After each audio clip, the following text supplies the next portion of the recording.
Hello everyone, welcome to my channel once again. My name is Christina Willis. Hope you all are doing very well. I'm also very good. So as continue with our studies, and we are going to do today the new chapter of class 8 history, and that is British administration, यानी कि of class 8 history, British administration, यानी कि हम अब पढ़ेंगे कि Britishers का administration, क्योंकि हमने इससे पहले वाला जो चैप्टर पढ़ा that is Britishers from trader to rulers, अब वो रूल करना स्टार्ट कर दिया था उन्होंने, और अब उन्होंने धीरे धीरे इंडियन गवर्नमेंट के अंदर इंटरफेरेंस करना शुरू कर दिया, एडमिनिस्ट्रेशन को अपने हाथ में करना पूरी तरीके से स्टार्ट कर दिया उन्होंने. ठीक है, this is of history.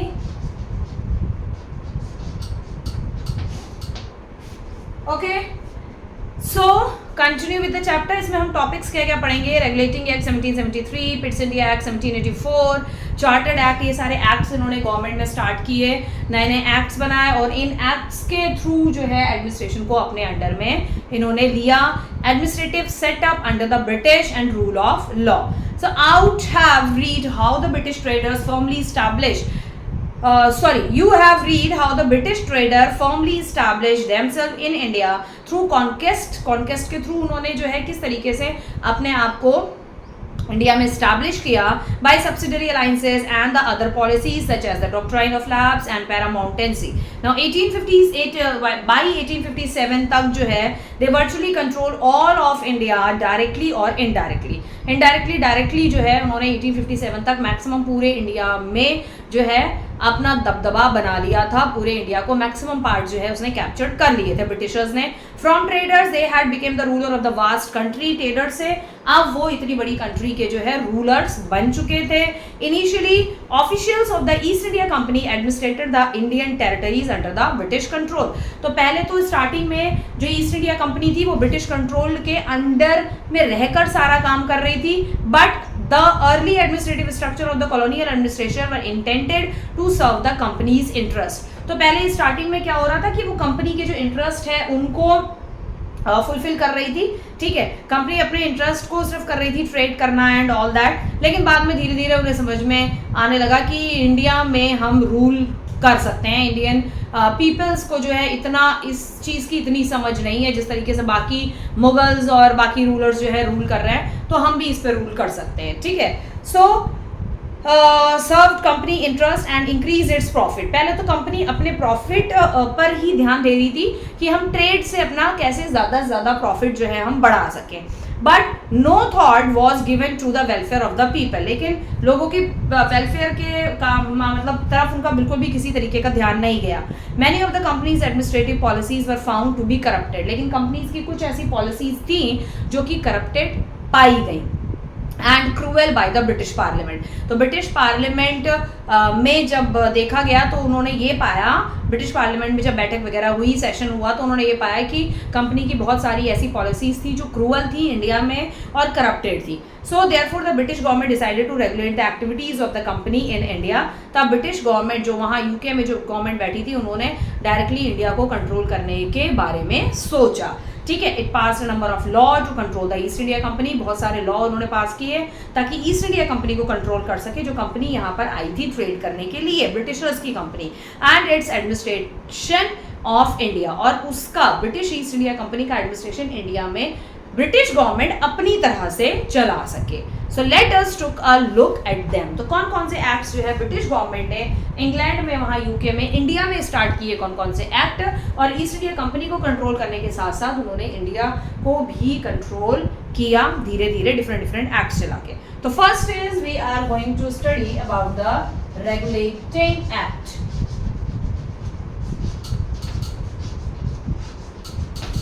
Regulating act 1773. Regulating act 1773 में इन्होंने बनाया the British parliament pass the regulating act to check the growing power of the company in India. British government जो थी वो ये चेक करना चाहती थी रेगुलेटिंग एक्ट पास करने के साथ साथ मतलब रेगुलेटिंग एक्ट पास करने के बाद वो ये चेक करना चाहती थी कि ईस्ट इंडिया कंपनी की जो पावर है वो इंडिया में किस हद तक पावर उन्होंने अपनी बनाई है, ठीक है, growing power. This mark the first time that the British government try to interfere in the activities of the company in India. British East India company जो इंडिया में थी, इस तरह से ब्रिटिश गवर्नमेंट जो थी, जो यूके में थी, British government east India company के कामों में इंटरफेयर करना शुरू कर दिया by the act of regulating act, ठीक है। The act divided the territories under companies control into presidency. इस एक्ट के थ्रू क्या हुआ, जितनी भी टेरिटरीज जो ईस्ट इंडिया कंपनी के अंडर में थी, कंट्रोल में थी, उसको ब्रिटिश गवर्नमेंट ने, देखो किस तरीके से है, मैं फिर से बता देती हूँ। ये है ब्रिटिश गवर्नमेंट। आई थिंक आप थोड़ा सा कंफ्यूज हो रहे होंगे एंड बट ऑब्वियस कि हम भी जब आपके बराबर थे छोटे तो हम भी कंफ्यूज हो जाते थे कि ब्रिटिश कंपनी और ब्रिटिश ईस्ट इंडिया कंपनी सब एक ही है, ब्रिटिश गवर्नमेंट सब एक ही है, ठीक है। ये है आपकी ब्रिटिश गवर्नमेंट जो कि यूके में बैठ के इन्होंने एक कंपनी इंडिया में भेजी, ठीक है। ये है हमारी इंडिया और ब्रिटिश गवर्नमेंट, ब्रिटिश यूके में एक कंपनी थी जो कि थी ईस्ट इंडिया कंपनी, ठीक है। ईस्ट इंडिया कंपनी, इसे ब्रिटिश ईस्ट इंडिया कंपनी इसे कहा गया क्योंकि ये इंडिया आए थे, इसलिए इस कंपनी का नाम इन्होंने जो है ब्रिटिश ईस्ट इंडिया कंपनी रखा, ठीक है। ये थी आपकी ब्रिटिश ईस्ट इंडिया कंपनी, मैं शॉर्ट में लिख रही हूँ, ब्रिटिश ईस्ट इंडिया कंपनी। ये India I for doing trade. अब ट्रेड के चलते चलते ब्रिटिश ईस्ट इंडिया कंपनी ने इंडिया में, जो आप 2 चैप्टर्स पढ़ चुके हो, ट्रेडर से वो रूलर्स बन गए यहाँ पर। तो ब्रिटिश गवर्नमेंट ने जो यूके में बैठी है, उन्होंने देखा कि बहुत सारे क्रूअल, ब्रिटिश पार्लियामेंट जो यहाँ पर थी, बहुत क्रूअल पॉलिसीज चलाई हैं, बहुत करप्ट हो गई है। ये ब्रिटिश ईस्ट इंडिया कंपनी जो है बहुत करप्ट हो गई है, इसलिए उन्होंने क्या सोचा कि हम ब्रिटिश ईस्ट इंडिया कंपनी का जो है पूरा कंट्रोल, जो इंडिया में है जो कंपनी, उसका पूरा कंट्रोल अपने हाथ में हम लेंगे और जो है हम अपनी तरह से चलाएंगे। तो इसके लिए उन्होंने पहला रेगुलेटिंग एक्ट बनाया। अब रेगुलेटिंग एक्ट जब बनाया तब उन्होंने क्या किया, ईस्ट इंडिया कंपनी के अंडर में इंडिया के जितने भी एरियाज थे, इस कंपनी के अंडर में जितने भी इंडिया के एरियाज थे, ठीक है, ईस्ट इंडिया कंपनी के, उसको इन्होंने क्या कर दिया, डिवाइड कर दिया, किसमें, प्रेसिडेंसीज में।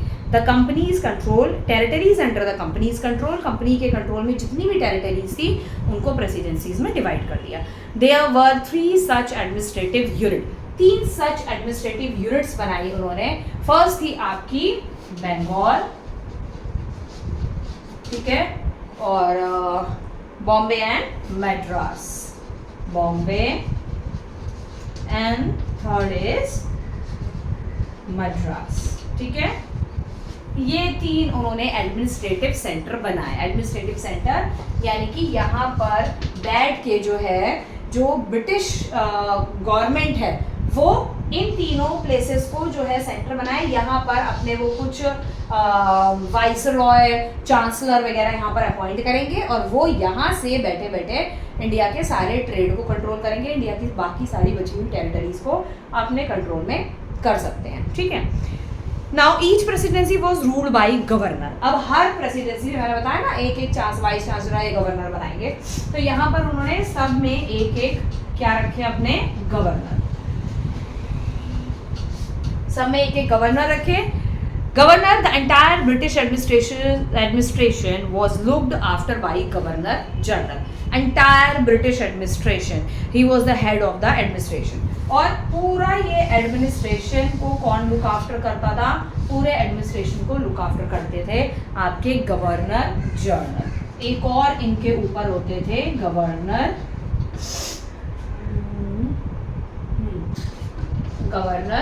जनरल एक होते थे, वो इस एंटायर पूरे तीनों प्रेसिडेंसीज को, तीनों एडमिनिस्ट्रेटिव सेंटर को जो है लुक आफ्टर करते थे, ठीक है। So he was the head of the administration. Warren Hasting was the first governor general in British India.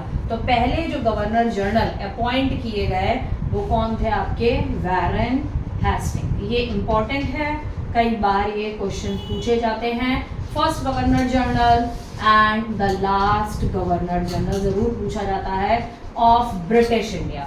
British India इसलिए कहा जाता है क्योंकि इस टाइम पीरियड में, ये वाला जो आप टाइम पीरियड पढ़ रहे हो, ये जो पढ़ रहे हो, इसमें इंडिया पूरी तरीके से ब्रिटिश कंट्रोल में था। तभी तो उन्होंने regulating act, Pitt's India act और आपका चार्टर्ड एक्ट्स वगैरह जो है ये सारे इंडिया में स्टार्ट किए, ठीक है, क्योंकि यहाँ पर पूरी तरीके से ये इंडिया ब्रिटिश के कंट्रोल में था। इसलिए कहा जाता है first governor general Warren Hastings in British India में, ठीक है। तो ये हमारे पहले गवर्नर जनरल थे। इस तरीके से उन्होंने एडमिनिस्ट्रेशन ब्रिटिश गवर्नमेंट ने बनाया। नेक्स्ट मेन प्रोविजंस क्या थे? गवर्नर जनरल ऑफ बंगाल, जो आपके बंगाल के जो गवर्नर जनरल थे, Warren Hastings was made the governor general of the company territories in India. Warren Hastings को यहाँ का गवर्नर जनरल बनाया गया, इस टेरिटरी का भी बनाया गया इंडिया में। This gave him authority to supervise the presidency town of Bombay, Madras and Calcutta. जब उनको यहाँ का बनाया गया मेन बंगाल का, तो उनको ये राइट भी मिल गया था कि वो बॉम्बे के, मद्रास के और कैलकाटा के भी जो है वो एडमिनिस्ट्रेशन को अथॉरिटी उन्हें मिल गई थी इन सबको सुपरवाइज करने की, ठीक है। तो सुपरवाइज द प्रेसिडेंसी टाउन, ये प्रेसिडेंसी टाउन थे, इनको भी सुपरवाइज कर रहे थे। ओके, सेकंड है a council of 4 member was deployed to help governor general. Governor general को हेल्प करने के लिए 4 और मेंबर्स, काउंसिल ऑफ मेंबर्स जो है वो रखे गए, मतलब 4 और काउंसिल ऑफ मेंबर्स बनाए। 4 और मेंबर्स बाहर से आए, यूके से आए, ब्रिटिश गवर्नमेंट ने भेजे 4 और मेंबर्स, जो कि गवर्नर जनरल को इनको जो है जो हेल्प कर सकें उनके काम में, क्योंकि इतनी 3-4 प्रेसिडेंसीज को अकेले संभालना पॉसिबल नहीं था। It was decided that the British parliament, ये डिसाइड हुआ कि ब्रिटिश पार्लियामेंट क्या करेगी, would be presented with the civil, military and revenue documents of the company. British parliament जो है वो क्या करेगी, जो ब्रिटिश पार्लियामेंट यहाँ पर है, यूके में, यूनाइटेड किंगडम, इंग्लैंड में है, ठीक है, तो वहाँ पे ब्रिटिश गवर्नमेंट की जो ब्रिटिश पार्लियामेंट है वो इंडिया में सिविल कामों को देखेगी, मिलिट्री को देखेगी, रेवेन्यू डॉक्यूमेंट्स जो है कंपनी के, डॉक्यूमेंट्स ऑफ द कंपनी, जो ईस्ट इंडिया कंपनी है, ये जो ईस्ट इंडिया कंपनी है इसके सिविल्स, जो सिविल काम कर रहे हैं, मिलिट्री, रेवेन्यू डॉक्यूमेंट सारे चेक करेगी ब्रिटिश पार्लियामेंट, ठीक है। नेक्स्ट है official were forbidden from indulging in private trade और टेकिंग एनी प्रेजेंट और ब्राइब। ऑफिशियल वर फॉरबिडन, ठीक है, उन ऑफिशियल्स, वो उन ऑफिसर्स को माफ़ नहीं किया जाएगा जो कि किसी तरीके की रिश्वत लेते हुए पाए गए हैं और indulging in the private trade, या वो अलग से ब्रिटिश गवर्नमेंट के बिना जाने, ब्रिटिश गवर्नमेंट को नहीं पता, ईस्ट इंडिया कंपनी को नहीं पता है और उनके जाने बगैर कहीं और से वो जो है प्राइवेटली जो है इंडिया के साथ ट्रेड कर रहे हैं, ठीक है। नेक्स्ट है अ सुप्रीम कोर्ट वाज सेटअप, एक सुप्रीम कोर्ट बनाया गया इंडिया में, and a court of appeal was establish in Calcutta. Calcutta में एक कोर्ट ऑफ अपील जो है, इसमें कलकत्ता वैसे मेन 3 ही थी, ठीक है, तो कलकत्ता में एक कोर्ट ऑफ अपील भी बनाया गया। कलकत्ता में कोर्ट ऑफ अपील बनाया गया, ठीक है, was establish in Calcutta. A chief justice, उसमें एक चीफ जस्टिस था, बाकी जजेस थे वो अपॉइंटेड टू डिस्पेंस जस्टिस। तो यहाँ पर जो एक क्या बोला मैंने, क्या बनाया गया, supreme court and a court of appeal, ठीक है, सुप्रीम कोर्ट तो अलग बनी एंड कोर्ट ऑफ अपील एक अलग बनी, जहाँ पर हम जो है मतलब जो इंडियन पीपल्स है वो अपनी अपील जो है यहाँ पर डाल सकते हैं, कोर्ट ऑफ अपील में अपनी अपील डाल सकते हैं, ठीक है। और अपील डालने से डाल सकते हैं, वहाँ पे कुछ जजेस अपॉइंट किए गए और चीफ जस्टिस जो हेड होता है, जज, मेन जज, और उनके अलावा और भी जजेस जो है अपॉइंट किए गए जो कि लोगों को जस्टिस दे सकें, ठीक है। सो ये थे आपके कुछ प्रोविजंस इसके ड्रॉबैक्स पर, कि इन सब के जो है ड्रॉबैक्स क्या रहे। जो प्रोविजंस आपने पढ़े ये रेगुलेटिंग एक्ट के प्रोविजंस थे, तो अब हम पढ़ेंगे इस रेगुलेटिंग एक्ट के जो प्रोविजंस हैं उसके ड्रॉबैक क्या थे।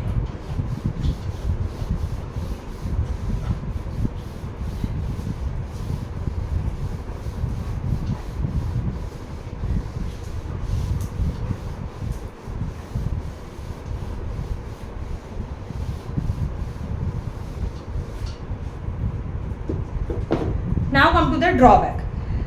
One major drawback of this act, इस एक्ट का एक मेजर ड्रॉबैक था that the power of the governor general, जो गवर्नर जनरल की पावर्स थी and the councils were not clearly demarcated. देखो ये गवर्नर जनरल इन्होंने अपॉइंट कर दिया, ठीक है। अब गवर्नर जनरल के नीचे जो है 4 और काउंसिल ऑफ मेंबर, 4 है ना, 4 काउंसिल ऑफ मेंबर बना दिए, ठीक है। अब इनको बोला गया कि आप गवर्नर जनरल की जो है वो हेल्प करेंगे, क्योंकि वो चारों प्रेसिडेंसीज को कैलकाटा, दिल्ली, कैलकाटा, बॉम्बे, बंगाल और मद्रास को नहीं हैंडल कर सकते हैं, तो आप हेल्प करेंगे। लेकिन भाई हेल्प क्या करेंगे ये तो डिसाइड ही नहीं किया, ये तो बताया ही नहीं कि ये सिविल देखेगा, ये मिलिट्री देखेगा, ये कुछ और देखेगा, ये कुछ और देखेगा, ये तो बताया नहीं, बस हेल्प करेंगे। अब वो गवर्नर जनरल को जिसको जो समझ में आ रहा था वो काम वो बांटता जा रहा था, ठीक है। So this often resulted in conflict, obviously सी बात है, वो अपनी मर्जी से काम बांटेगा तो वो कहेगा वो मैं नहीं, ये मैं नहीं करूंगा, ये मैं नहीं करूंगा, ये मैं नहीं करूंगा, तो इसलिए आपस में लड़ाई होने लग गई एंड क्वारल बिटवीन देम, जो मैंने आपको बताया, दस अफेक्टिंग द एडमिनिस्ट्रेशन, और जिसके वजह से इन चारों ही प्लेसेस का जो एडमिनिस्ट्रेशन था वो अफेक्ट होने लगा।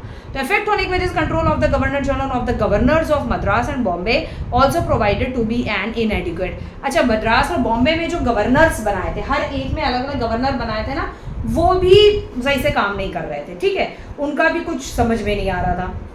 तो governors often took decision without consulting the governor general.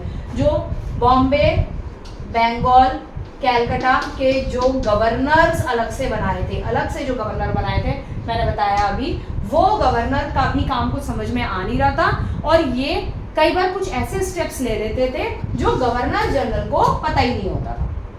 बिना गवर्नर जनरल के कंसल्टेंट के ये कोई भी काम जो थे ये कर पड़ते थे और वो गलत हो जाता था, ठीक है। So consulting without consulting the governor general, supreme court powers were not to be clearly defined. Supreme court की भी पावर, ब्रिटिश गवर्नमेंट जो यूके में बैठी है उन्होंने क्लियरली नहीं बताई कि सुप्रीम कोर्ट की पावर क्या है, वहां पर किन चीज़ों के पर जस्टिस होगा, किन चीज़ों पर क्या चीज़ होगी, तो क्लियरली नहीं बताई। And this did not allow it to function properly, और जिस वजह से ये रेगुलेटिंग एक्ट जो था वो प्रॉपरली पूरे इन जगहों पर प्रॉपरली वर्क नहीं हो पाया, और ये रेगुलेटिंग एक्ट जो था वो नहीं चला and it gonna be failed, ठीक है। सो नेक्स्ट है आपका पिट्स इंडिया एक्ट 1784।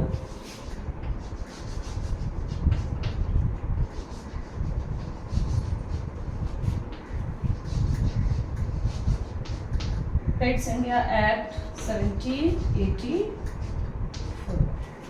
सो चैप्टर हमारा था ब्रिटिश एडमिनिस्ट्रेशन, जो कि हम कंटिन्यू कर रहे हैं। So Pitt's India act as a regulating act था, ये रेगुलेटिंग एक्ट जब ineffective as a regulating act prove to be ineffective, तो रेगुलेटिंग एक्ट जो था वो काफ़ी इनफेक्टिव रहा, नहीं चल पाया। ब्रिटिशर्स ने जो रेगुलेटिंग एक्ट चलाया, जो इससे पहले हमने स्टडी किया, the British government pass another act in 1784 that is the Pitt's India act, so to monitor the activity of the East India company. इसको इन्होंने क्यों स्टार्ट किया? Monitor the activity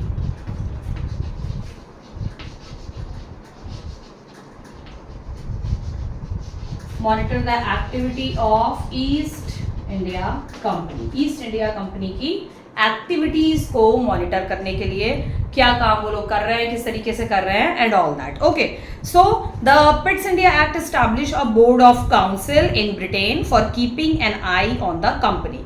so Pitt's India act इसलिए start किया कि ताकि company के ऊपर प्रॉपरली आंख जो है मतलब रखी जा सके, प्रॉपरली उसको देखा जा सके, ठीक है। So establish a board of council in Britain, Britain में एक बोर्ड ऑफ काउंसिल का गठन किया गया, बोर्ड ऑफ काउंसिल एक बनाया गया ब्रिटेन में, to keep an eye on the East India company activities, ठीक है। So the board was to comprise 6 member. अब ये जो बोर्ड ऑफ काउंसिल बनाया गया आपका BOARD, बोर्ड ऑफ काउंसिल, ये जो बोर्ड ऑफ काउंसिल बनाया गया इसमें आपके 6 मेंबर्स रखे उन्होंने, ठीक है, 6 मेंबर्स रखे, of which 2 were to be the ministers of the British cabinet, जिसमें से इन 6 मेंबर्स में से 2 जो थे वो आपके ब्रिटिश कैबिनेट के मिनिस्टर्स थे। British cabinet British cabinet means जो ब्रिटिश की आपकी इंग्लैंड की उस समय ब्रिटेन की जो पार्लियामेंट थी, तो ब्रिटेन की पार्लियामेंट में जो कैबिनेट मिनिस्टर थे, ब्रिटिश कैबिनेट मिनिस्टर्स थे, वो 2 यहाँ पर अपॉइंट किए इन यहाँ के काम को देखभाल करने के लिए। बोर्ड ऑफ काउंसिल में 2 मेंबर उन्होंने वहां की पार्लियामेंट के कैबिनेट मिनिस्टर इन 6 मेंबर्स में से 2 मेंबर रखे, ठीक है। Were to be minister and the Pitt's India act 1784 gots its name from William Pitts. तो पिट्स इंडिया एक्ट किसके नाम पे पड़ा आपका? पिट्स इंडिया एक्ट पड़ा हमारा विलियम पिट्स के नाम पे, क्योंकि इन्होंने ये पिट्स इंडिया एक्ट स्टार्ट किया, तो इनके नाम पे जो है पिट्स इंडिया एक्ट पड़ा, ठीक है। William Pitts and then prime minister of Britain, और बाद में यही विलियम पिट्स जो थे, विलियम पिट्स है, ये पिट है, पिट्स उसका रखा नाम, बाद में जो एक्ट स्टार्ट किया उसका पिट्स रखा, पिट है, विलियम पिट। तो बाद में यही विलियम पिट जो थे वो प्राइम मिनिस्टर बने, कहाँ के? आपके पीएम बने ब्रिटेन के, ठीक है। ब्रिटेन के पीएम बने the then prime minister of Britain, ठीक है, बाद में बने ये, ठीक है। Its name the act strengthen the position of governor general. इस एक्ट में गवर्नर जनरल की जो पोजीशन थी उसको और ताकतवर बनाया, स्ट्रॉन्ग बनाया। एंड इन 1786 में governor general was given the authority of over rule his council in matter of importance. 1786 में क्या किया? गवर्नर जनरल को जो है, गवर्नर जनरल को काफी सारी जो है अथॉरिटी दी गई, बहुत सारी अथॉरिटी दी गई, ताकि वो जो ये बोर्ड ऑफ काउंसिल है इसको अच्छे से देखभाल इसकी कर सके, रन कराएं इसको। Over rule his council in matter of importance, ठीक है।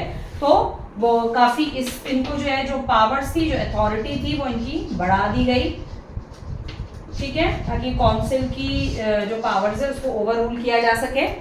And the strength of the council was also brought down to 3 members. और जो काउंसिल की जो पावर्स थी वो अब सिर्फ जो है 3 मेंबर्स के हाथ में ही दी गई। बोर्ड ऑफ काउंसिल जो कि गवर्नर जनरल के अंडर में काम करता था, और इसमें सिर्फ 3 मेंबर्स को ही जो है पावर्स दी गई, ठीक है, ज्यादा पावर्स दी गई। And thus the Pitt's India Act laid the basis of the British government in India. So इसीलिए पिट्स इंडिया एक्ट जो था वो ब्रिटिश इंडिया, मतलब हमारे इंडिया में जो ब्रिटिशर्स का रूल था उस टाइम पर पिट्स इंडिया एक्ट का फाउंडेशन रखा गया, लेड द फाउंडेशन, ठीक है। ब्रिटिश गवर्नमेंट ने फाउंडेशन रखा इंडिया में। The East India company continue to have a monopoly over trade, और ईस्ट इंडिया कंपनी जो थी आपकी, ईस्ट इंडिया कंपनी, उसकी मोनोपोली ट्रेड पर अभी भी थी, मतलब ट्रेड अभी भी अकेले सिर्फ और सिर्फ ईस्ट इंडिया कंपनी अकेले ट्रेड कर रही थी, उसने पूरी मोनोपोली ले ली थी। धीरे धीरे जो है बाकी जितने भी ट्रेडर्स जो थे, बाकी जितने भी ट्रेडर्स और यूरोपियन कंट्रीज जो ट्रेड कर रही थी, आपके फ्रेंच और आपका क्या था डच एंड पोर्चुगीज, इन सबको उसने भगा दिया था, ठीक है। And the right to appoint its own officials, और ईस्ट इंडिया कंपनी को ये भी राइट मिल गया था कि वो जगह जगह पर ट्रेड में अपने खुद के ऑफिशियल्स जो थे वो अपॉइंट कर सकते थे, ठीक है। नेक्स्ट आता है हमारा chartered act. Pitt's India act, I think so ये आपको क्लियर हो गया होगा क्या था Pitt's India act. Now come to the chartered act.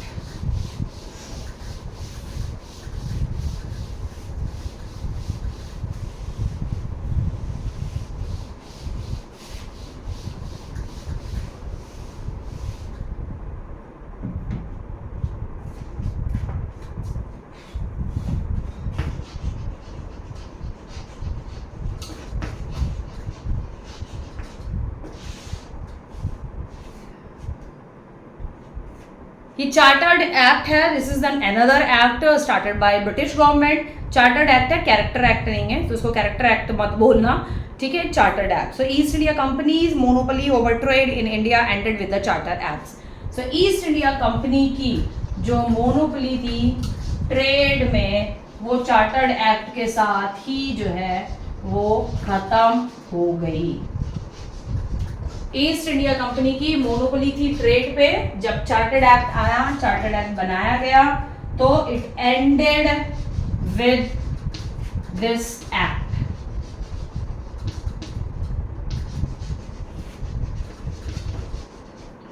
इस एक्ट को जैसे ही बनाया गया, ईस्ट इंडिया कंपनी की मोनोपोली ट्रेड पे जो थी वो खत्म हो गई। ठीक है, जैसे ही ये एक्ट बनाया गया तो ईस्ट इंडिया कंपनी की मोनोपोली खत्म हो गई।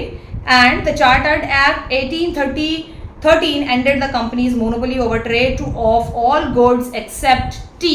ठीक है, तो सारे गुड्स पर इनकी मोनोपोली खत्म हो गई। 1813 में आपका चार्टर्ड एक्ट बनाया गया। ठीक है, एंड सिर्फ एक ही चीज को छोड़ के, और वो था आपका टी। सिर्फ टी को छोड़ के बाकी सारे गुड्स एंड प्रोडक्ट्स पर इनकी मोनोपोली जो है वो खत्म हो गई। सिर्फ टी जो था उसका ट्रेड करने के लिए इनको राइट था, ईस्ट इंडिया कंपनी को, बाकी किसी को नहीं था। ठीक है, so now all the British citizen could trade with India. अब जितने भी ब्रिटिश सिटीजन थे ब्रिटेन में जो रहते थे, वो सभी इंडिया के साथ अलग से भी ट्रेड कर सकते थे। बिजनेसमैन हैं, बड़े बड़े ट्रेडर्स हैं, मर्चेंट्स हैं, वो अलग से भी कर सकते थे। ब्रिटिश ईस्ट इंडिया कंपनी की मोनोपोली खत्म हो गई थी। The company's monopoly over trade off T also ended with the chartered act. और धीरे धीरे कंपनी की मोनोपोली टी पर भी धीरे धीरे खत्म हो गई। चार्टर्ड एक्ट ऑफ 1833, जब आपका चार्टर्ड एक्ट 1833 आया, तब टी के ऊपर भी इसकी मोनोपोली खत्म हो गई। टी पर भी अब सिर्फ ये नहीं था कि सिर्फ यही ट्रेड कर सकते हैं, ये भी खत्म हो गई थी। The act also took away all commercial privilege granted to the East India company. East India company से जितने भी प्रिविलेज थे, इस एक्ट ने वो ईस्ट इंडिया कंपनी से सारे प्रिविलेज जो थे वो छीन लिए। Governor general was given complete power to make law. और जो गवर्नर जनरल जो बनाए थे वो उनको कंप्लीट पावर दे दी गई लॉ बनाने के लिए, and regulation, laws and regulation, and take financial decision for whole of India. और पूरे इंडिया के लिए सारे डिसीजन जो थे वो अब गवर्नर जनरल ही करेंगे।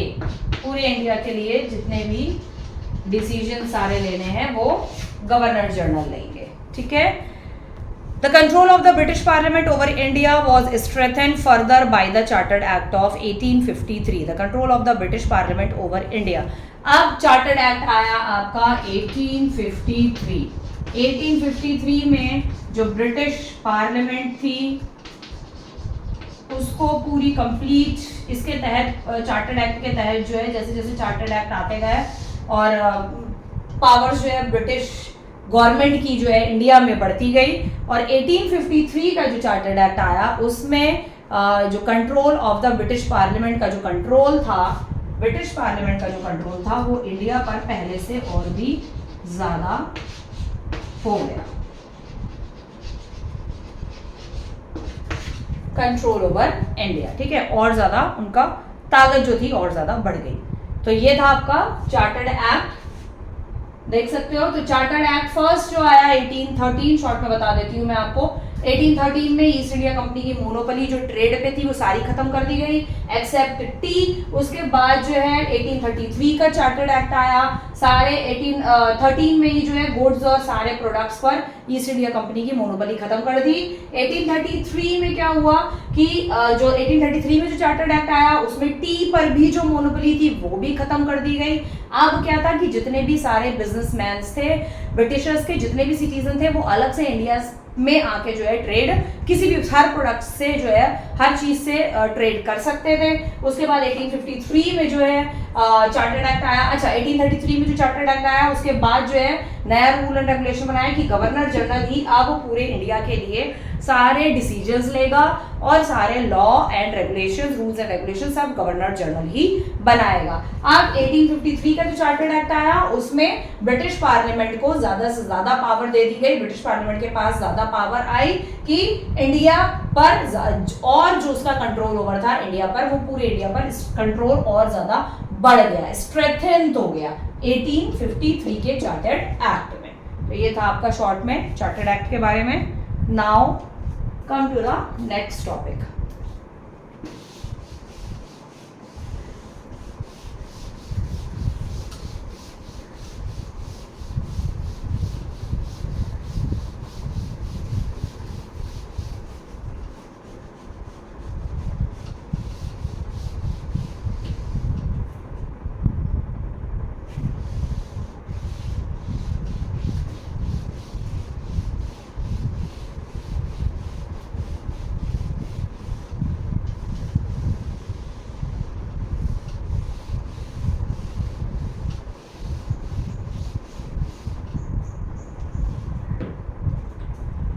Next is administrative setup under the British.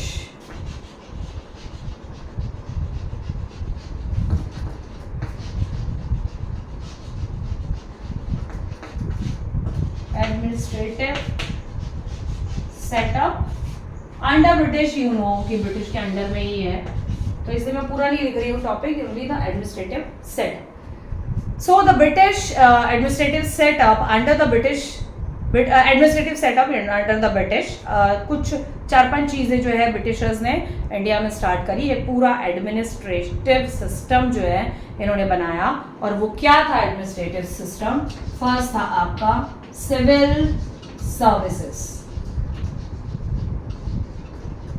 Yes, हाँ, ये वही सिविल सर्विसेज है. सिविल सर्विसेज की जॉब है जो आज भी हमारे कंट्री में कंटिन्यू है. इसीलिए मैंने आपसे पहले यही कहा था कि जो कॉन्स्टिट्यूशन हम फॉलो करते हैं वो कॉन्स्टिट्यूशन पूरा का पूरा ब्रिटिशर्स का ही कॉन्स्टिट्यूशन हमारा लिया गया है.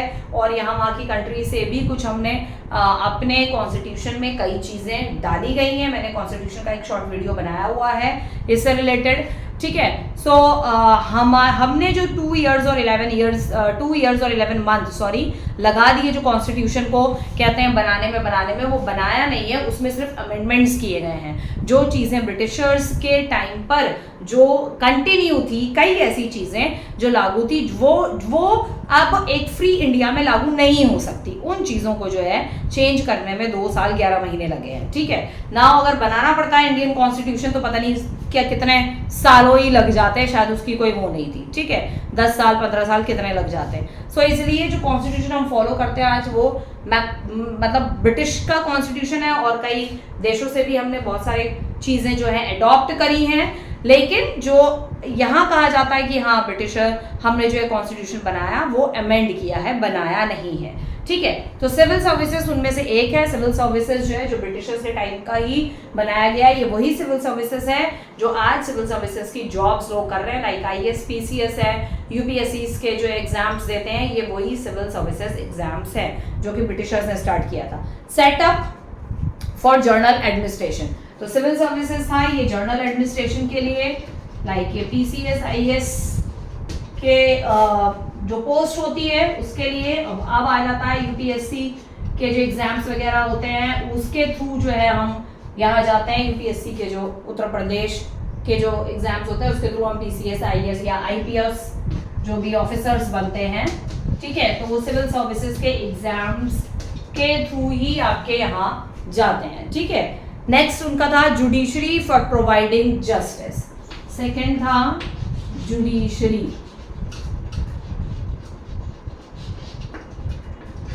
जुडिशरी इन्होंने बनाया जस्टिस प्रोवाइड करने के लिए कि सबको जस्टिस मिले. लेकिन कितना जस्टिस, किसको क्या जस्टिस मिला क्या नहीं मिला वो तो उस टाइम के लोग ही जानते हैं. Next is army for protecting British held territories. तो नेक्स्ट इन्होंने बनाई यस आर्मी. ये भी वही है आर्मी, ब्रिटिश आर्मी जो आज हमारी आर्मी कंटिन्यू चली आ रही है. हाँ, बस उसमें फेर बदल तो होने ही थे, चेंजेस तो होने ही थे क्योंकि ब्रिटिश आर्मी इंडियन आर्मी में बहुत फर्क है. ठीक है. For protecting British held territory. So British army इन्होंने क्यों बनाई? आर्मी इसलिए बनाई कि जो ब्रिटिश की टेरिटरीज है उनको हम अपनी टेरिटरीज को जो है वो बाकी दूसरे जो किंग्स वगैरह हैं, दूसरे जो किंग्स हैं या यूरोपियन कंट्रीज है उनसे जो है हम बचा सके. ठीक है. नेक्स्ट आता है the last is to be police. Yes, ये पुलिस भी वही है ब्रिटिशर्स के टाइम की. तीनों चीजें, जुडिशरी भी वही है, आर्मी भी वही है, पुलिस भी वही है, सिविल सर्विसेज भी वही है जो ब्रिटिशर्स बनाकर गए, उसी को हम आज फॉलो और कंटिन्यू कर रहे हैं। पुलिस बनाई for maintaining law and order with in the country, with in the area, ठीक है, फॉर मेंटेनिंग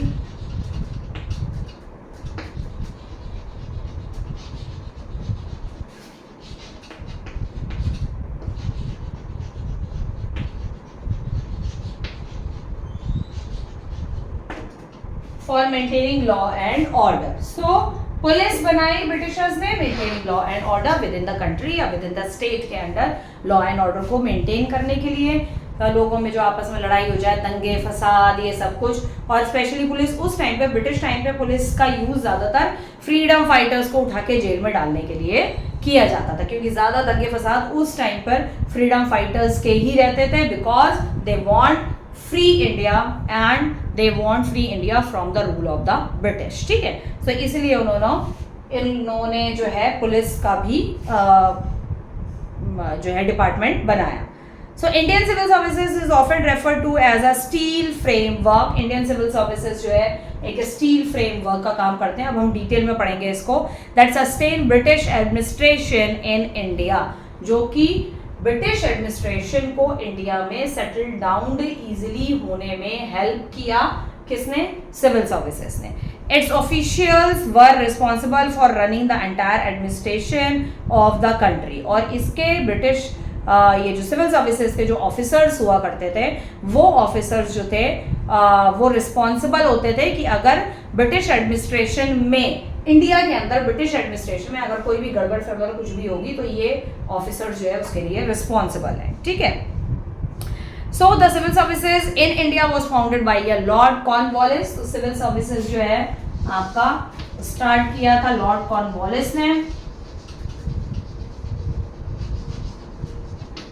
लॉर्ड कॉर्नवालिस जो थे सिविल सर्विसेज के फाउंडर थे। आपको ये याद रखना है, लॉर्ड कॉर्नवालिस जो थे वो सिविल सर्विसेज के फाउंडर थे। The governor general from 1786 to 1792। ये कॉर्नवालिस वही है जो कि आगे चल के गवर्नर जनरल बने, ठीक है। गवर्नर जनरल बने 1782 से 1786 से 86 से 92 तक, ठीक है। 1786 से 1792 तक ये गवर्नर जनरल थे।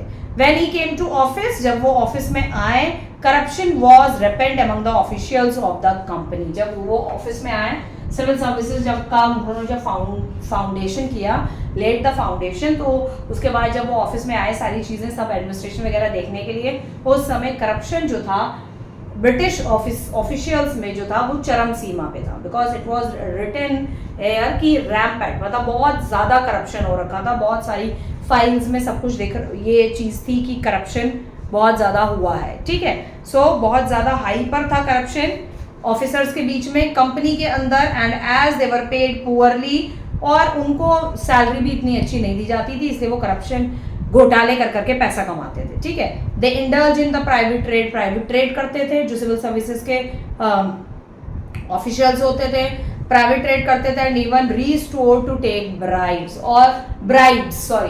इस, और साथ ही साथ ट्रेड तो करते थे, और वो किसी का काम निकलवाने के लिए अगर कोई आता था तो उससे रिश्वत लेने से भी घबराते नहीं थे, ठीक है। So in an effort to reduce corruption, तो रिड्यूस करने के लिए Lord Cornwallis increase the salary of the employ of the company and ensured people were recruited on merit. So इसीलिए करप्शन को, सिविल सर्विसेज में करप्शन को कम करने के लिए लॉर्ड कॉर्नवालिस ने क्या किया कि इनकी सैलरी भी अच्छी खासी खूब अच्छे से बढ़ाई सैलरी, और अब क्या किया कि सिविल सर्विसेज में कौन लोग भर्ती किए जाएंगे on the basis of merit. जो लोग पढ़े लिखे हैं, एजुकेटेड है, ग्रेजुएशन है, पोस्ट ग्रेजुएशन है उस जमाने के, उनको मेरिट के बेस पर ही सिविल सर्विसेज में भर्ती किया जाएगा, ठीक है। और उसके बाद धीरे धीरे जब ब्रिटिशर्स चले गए, इसमें बहुत सारे फेयर बदल हुए। नाउ आज क्या है कि प्रॉपर IAS-PCS के एंट्रेंस एग्जाम देने पड़ते हैं हमें, ठीक है। सो ये हो गया आपका एडमिनिस्ट्रेटिव डिवीजन में सिविल सर्विसेज, ठीक है। So British divided their territory into district. तो ब्रिटिशर्स ने अपनी जो टेरिटरीज थी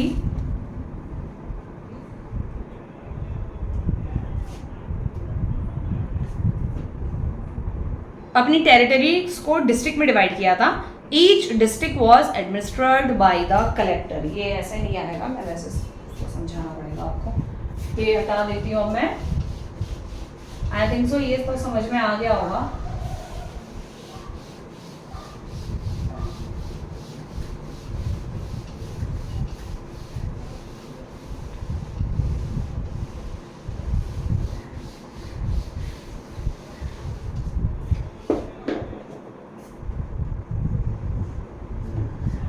okay, now British divided territory. मान लीजिए ये ब्रिटिश की टेरिटरी है। ब्रिटिश ने अपनी टेरिटरी को डिस्ट्रिक्ट्स में डिवाइड किया था। ये हो गई first district, second, third, fourth, 5, 6, 7, 8। ठीक है, ये डिस्ट्रिक्ट हो गई सारी। अब हर डिस्ट्रिक्ट में was administered by a collector. Her district में क्या होता था, एक कलेक्टर होता था। Who is a collector? Collector कौन होता है? आज के टाइम पे कलेक्टर किसे बोलते हैं? डीएम, यानी कि डिस्ट्रिक्ट मजिस्ट्रेट। ठीक है, डिस्ट्रिक्ट मजिस्ट्रेट को आज जैसे गांव में ना, स्पेशली गांव वगैरह में बोला जाता है, अरे वो क्या, वो तो उस जगह के कलेक्टर साहब हैं, वो वहाँ के कलेक्टर साहब हैं। ठीक है, तो वही होते हैं। उस टाइम पे भी कलेक्टर्स होते थे, तो कलेक्टर को उस टाइम पे कलेक्टर बोला जाता था। आज डिस्ट्रिक्ट मजिस्ट्रेट और कलेक्टर भी बोलते हैं, दोनों चीज बोलते हैं। ठीक है, Who exercised vast power? Collector की काफी अच्छी खासी पावर होती थी। He collected revenue and taxes. Collector का क्या काम था? कलेक्ट टैक्स, जो भी टैक्स होता था, टैक्स एंड रेवेन्यू। ठीक है, टैक्स और रेवेन्यू कलेक्ट करते थे। He was also responsible for maintaining law and order in the district. अच्छा भाई, ये लॉ एंड ऑर्डर को भी मेंटेन करने का काम करेंगे। लॉ एंड ऑर्डर भी जो है कलेक्टर के अंडर में रहेगा। ठीक है, उसके बाद the court and police helped him in this task. इनको हेल्प करेगी आपकी कोर्ट एंड पुलिस, क्योंकि इनका काम है लॉ एंड ऑर्डर मेंटेन करना। कलेक्टर का काम है लॉ एंड ऑर्डर मेंटेन करना। तो डीएम या कलेक्टर जो है, कहीं पे दंगा फसाद अगर हो गया है, लड़ाई झगड़ा हो गया है किसी रीजन में, तो डीएम खुद तो जाएगा नहीं, कलेक्टर खुद नहीं जाएगा, तो वहां पर क्या भेजी जाएगी? पुलिस भेजी जाएगी। तो इसलिए पुलिस और कोर्ट जो है वो कलेक्टर को क्या करेगी? हेल्प करेगी उनके टास्क में, उनके काम में जो है वो हेल्प करेगी। Initially, the offices of the collector, magistrate and judge were held in by a single person.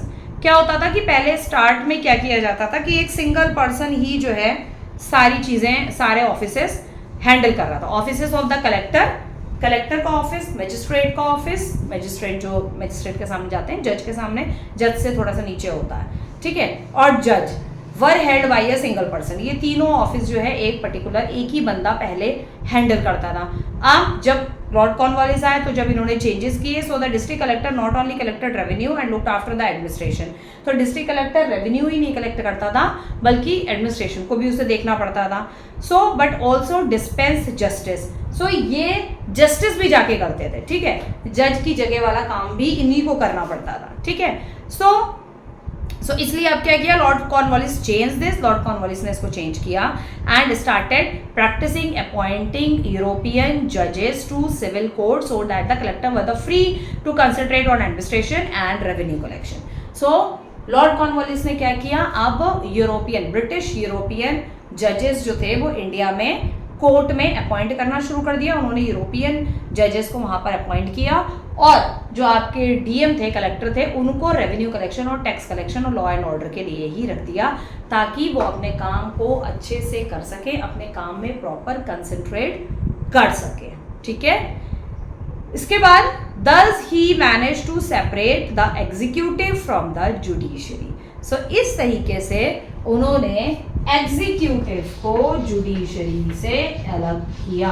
ये वही एग्जीक्यूटिव है जो एग्जीक्यूटिव सिस्टम हम आज पढ़ते हैं एंड जुडिशरी पढ़ते हैं, ठीक है। एग्जीक्यूटिव क्या होता है, लॉ एंड ऑर्डर को एग्जीक्यूट करवाता है, ठीक है।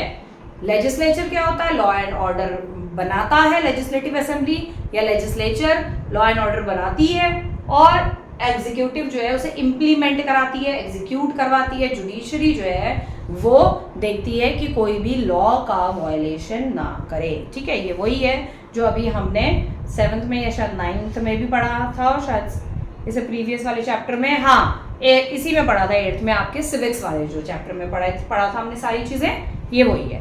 तो इस तरीके से एग्जीक्यूटिव और जुडिशरी जो थे वो अलग हो गए। The British, including Lord Cornwallis, did not trust the ability and loyalty of the Indian. British जो थे वो जो लॉर्ड कॉर्नवालिस जो थे और ब्रिटिशर्स दोनों ही लोग, ठीक है। ब्रिटिशर्स, लॉर्ड कॉर्नवालिस ब्रिटिश ही थे, ठीक है। मतलब कहने का मतलब यहाँ पर यह है कि बाकी ब्रिटिश भी और साथ में लॉर्ड कॉर्नवालिस भी जो थे वो इंडियंस पर ट्रस्ट नहीं करते थे, जैसे कि वो खुद बड़े ट्रस्ट करने वाले थे, ठीक है। Anyways, and so they were recruited only at a lower post. तो इसलिए वो क्या करते थे, एबिलिटी डिड नॉट, उनकी इंडियंस की एबिलिटी और लॉयल्टी को जो है वो ट्रस्ट नहीं करते थे, इसलिए इंडियंस को जो है वो लो पोस्ट पर ही अपॉइंट करते थे, और ब्रिटिशर्स को जो सिविल सर्विसेज में हाई पोस्ट पे अपॉइंट करते थे, ठीक है। Another reason for this was the influential classes in Britain were keen on preserving the monopoly of lucrative appointment in the Indian civil services for their children. अच्छा, Britain में क्या होता था, जो सिविल सर्विसेज के जो एग्जाम्स होते थे और सिविल सर्विसेज की जो क्लासेस लगती थी, वहां पर वो लोग क्या करते थे कि सिर्फ जो ब्रिटिशर्स होते थे उनके बच्चों को ही वो क्लासेस दी जाती थी। ब्रिटिशर्स की ही मोनोपली थी, अगेन सिविल सर्विसेज में सिर्फ ब्रिटिशर्स की मोनोपली आ रही थी, और साथ ही साथ appoint in the lucrative appointment in the Indian civil services for their children. और वो क्या करते थे इंडियन सिविल सर्विसेज में, मतलब हमारे इंडिया में ही जो सिविल सर्विसेज वाला सिस्टम स्टार्ट किया था, यहाँ पर भी वो ब्रिटिशर्स के बच्चों को, हायर बच्चों को क्लासेस देके उनके लिए ही क्लासेस रखी जाती थी, पढ़ाई उनके लिए ही कराई जाती थी, और वो उन बच्चों को, ब्रिटिश बच्चों को जो है यहाँ इंडियन सिविल सर्विसेज में अपॉइंटमेंट देते थे, ठीक है। ये होता था, मतलब मोनोपोली जो थी ब्रिटिशर्स की थी वहां, या इस केस में भी। Till 1853 all appointment to the civil services were made by the East India company.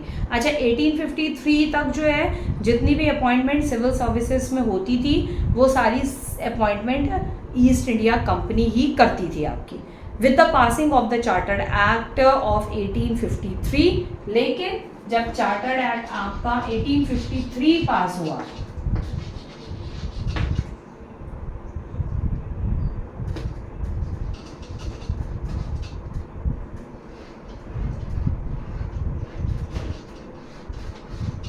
Chartered act जब 1853 आपका पास हुआ, तो उसके बाद all the appointment of the civil services began to be made through a competitive examination.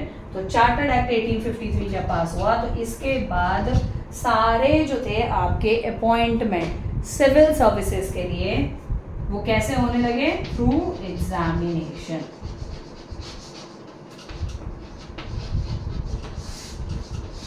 Examination for civil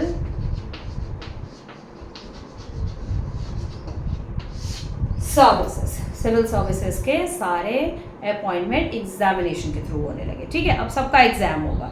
this was due to a number of reason. अब ये जो चीज थी ये बहुत सारे रीजन्स के वजह से भी करी थी। अब रीजन्स इसमें से फ्यू कुछ रीजन्स हैं बताए हैं। The examination was conducted in Britain. Examination क्योंकि ब्रिटेन में कंडक्ट होता था तो भी यहाँ से कोई इंडियन बच्चा नहीं जा पाता था। And a few Indians could afford to travel. कुछ ही इंडियंस थे जो कि ट्रैवल कर पाते थे there and appear for the examination. Also the age limit of appearing for the exam was very low. और age limit जो थी इस एग्जाम के लिए जाने के लिए, इस एग्जाम में अपीयर होने के लिए, बैठने के लिए, वो एज लिमिट भी जो थी वो बहुत लो, वेरी लो थी, बहुत कम थी। इसलिए अब उन्होंने सिविल सर्विसेज का अपॉइंटमेंट कैसे करने लग गए, 1853 चार्टर्ड एक्ट के बाद एग्जामिनेशन के थ्रू होने लग गया, ठीक है।